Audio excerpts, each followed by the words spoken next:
Samajwadi party के अध्यक्ष और उत्तर प्रदेश के पूर्व मुख्यमंत्री अखिलेश यादव ने अपने कार्यकर्ताओं से कहा है कि आप डटे रहिए और तैनात रहिए तथा अपील किया है कि यह लोकतंत्र का आखिरी चुनाव है और इसके बाद हमें आजादी की तरह लड़ाई लड़नी पड़ेगी। तो उनके कार्यकर्ता भी रात भर हंगामा करते रहे। अखिलेश यादव के बयान के बाद उनके कार्यकर्ता पूरी तरीके से लाखों की संख्या में हंगामा करते रहे और कई जगह से तोड़फोड़ की खबर भी आई है। कार्यकर्ताओं की तरफ से ईवीएम में गड़बड़ी को लेकर आरोप लगाया गया है और इसके बाद से तोड़फोड़ की गई। मतलब कि कुल मिलाकर उत्तर प्रदेश में रात भर सियासी नौटंकी चल रहा है और यह सब अखिलेश यादव के उस बयान के बाद हो रहा है जिसमें अखिलेश यादव ने कहा था कि यह लोकतंत्र का आखिरी चुनाव है और इसके बाद से हम सबको मिलकर आजादी की तरह लड़ाई लड़नी पड़ेगी।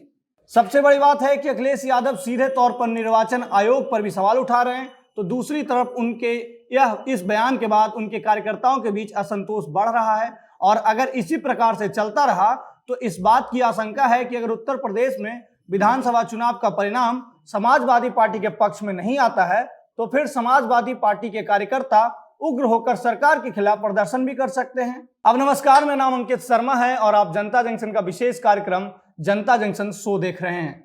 आज की बड़ी खबर में बात करेंगे कि उत्तर प्रदेश में आखिरकार ईवीएम की सुरक्षा को लेकर क्या कुछ हो रहा है और किस प्रकार से सवाल उठाए जा रहे हैं और कैसे अब समाजवादी पार्टी के कार्यकर्ता जगह जगह तोड़फोड़ कर रहे हैं और विरोध प्रदर्शन के लिए उतारू हो रहे हैं। सबसे पहली बात तो यह है कि समाजवादी पार्टी के मुखिया अखिलेश यादव को यह बात समझना चाहिए कि उनके किसी भी एक बयान का कितना बड़ा मतलब होगा और उनके लाखों कार्यकर्ता उनका बयान सुनने के बाद बहक कर सड़क पर भी आ सकते हैं और उनके बयान का ही परिणाम है कि अब समाजवादी पार्टी के कार्यकर्ता हर छोटी बड़ी चीज को ईवीएम से ही में हो रही गड़बड़ी से जोड़कर देख रहे हैं और वहां पर तोड़फोड़ की जा रही है। पूरे उत्तर प्रदेश में दर्जनों जगह से इस प्रकार की खबर आई जहां पुलिस के जवान और अर्धसैनिक बलों के साथ समाजवादी पार्टी के कार्यकर्ता की झड़प हुई, उनकी नोकझोंक हुई। काफी मशक्कत के बाद उन्हें शांत कराया जा सका। तमाम जगह में समाजवादी पार्टी के कार्यकर्ता लगातार यह आरोप लगा रहे हैं कि ईवीएम मशीन को स्ट्रांग रूम से बाहर लाया जा रहा है और एक छोटी सी अफवाह अचानक से वहां पर हजारों की संख्या में समाजवादी कार्यकर्ताओं को जमा होने का कारण बन रहा है। अगर हम समाजवादी पार्टी के नेताओं की बात करें तो वह अब लगातार ईवीएम में गड़बड़ी को लेकर सवाल उठा रहे हैं और बार बार कह रहे हैं कि जो एग्जिट पोल हैं उसमें सिर्फ इसलिए भारतीय जनता पार्टी की सीट को ज्यादा दिखाया जा रहा है जिससे कि ईवीएम में जो गड़बड़ी की जाएगी उस पर किसी को शक नहीं होगा।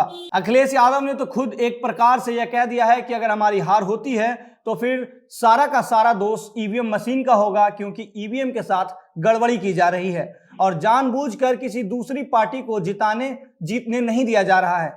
समाजवादी पार्टी के कार्यकर्ता जगह जगह जाकर हंगामा करते हैं और कई जगहों पर तोड़फोड़ भी की जा रही है। यहाँ सबसे बड़ा प्रश्न यह खड़ा होता है कि क्या लोकतांत्रिक प्रक्रिया में अब हमारे नेताओं का विश्वास नहीं रहा? कुछ दिन पहले पश्चिम बंगाल में भारतीय जनता पार्टी की हार हुई थी, तब क्या वहां पर भी ईवीएम ठीक था?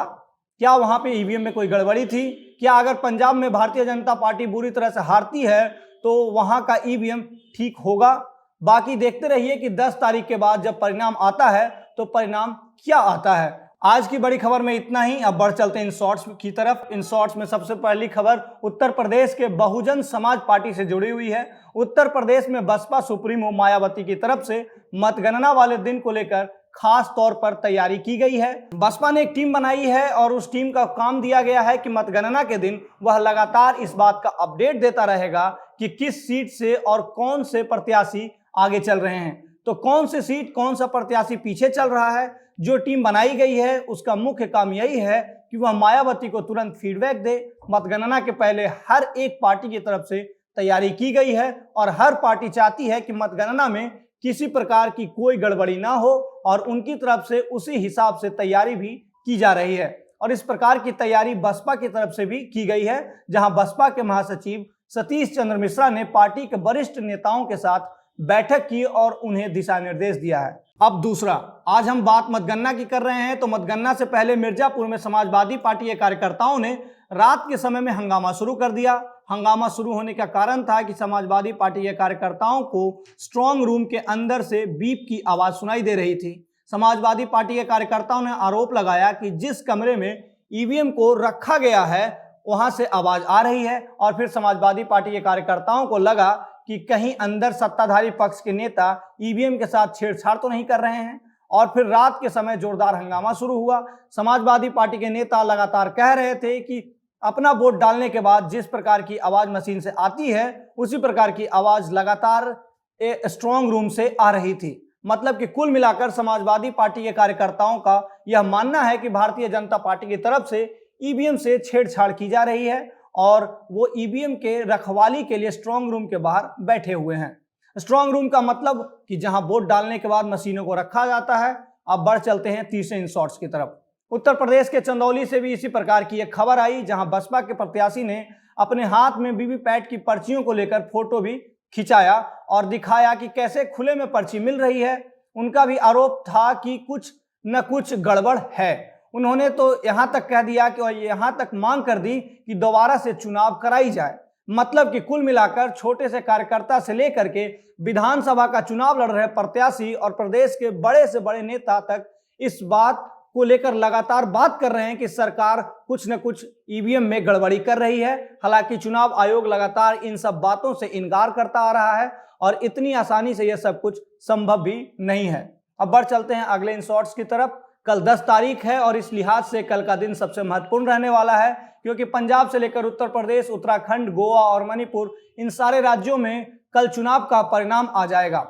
उत्तर प्रदेश में एडीजी प्रशांत कुमार की तरफ से आज शाम को एक प्रेस कॉन्फ्रेंस भी की गई, जिसमें इस बात की जानकारी दी गई कि आखिरकार उत्तर प्रदेश पुलिस की तरफ से मतगणना वाले दिन को लेकर क्या कुछ तैयारी की गई है। उत्तर प्रदेश के बारे में इसलिए भी ज्यादा बातचीत की जा रही है क्योंकि उत्तर प्रदेश में इस समय का माहौल गर्म है और पुलिस इसलिए भी ज्यादा सचेत है क्योंकि जिस प्रकार से वहां पर समाजवादी पार्टी के कार्यकर्ता हंगामा कर रहे हैं, उसी हिसाब से ऐसा लगता है कि अगर कल मतगणना के बाद समाजवादी पार्टी पिछड़ जाती है तो फिर समाजवादी पार्टी के कार्यकर्ता हेर फेर का आरोप लगाकर हंगामा भी कर सकते हैं। बाकी कल उत्तर प्रदेश के चुनाव या फिर पंजाब या फिर सारे राज्यों को लेकर कौन कौन सी बड़ी चेहरे हैं जो जीतेंगे और कौन कौन से ऐसे बड़े चेहरे हैं जिनकी हार होगी, इसकी सारी जानकारी हम आपको जनता जंक्शन के माध्यम से पहुंचाते रहेंगे। इन शॉर्ट्स में फिलहाल इतना ही।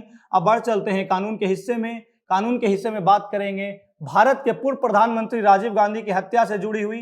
आपको बता दें कि भारत के पूर्व प्रधानमंत्री राजीव गांधी की हत्या से जुड़े एक दोषी को लेकर बड़ी खबर आई है। सुप्रीम कोर्ट की तरफ से उसे जमानत दे दी गई है।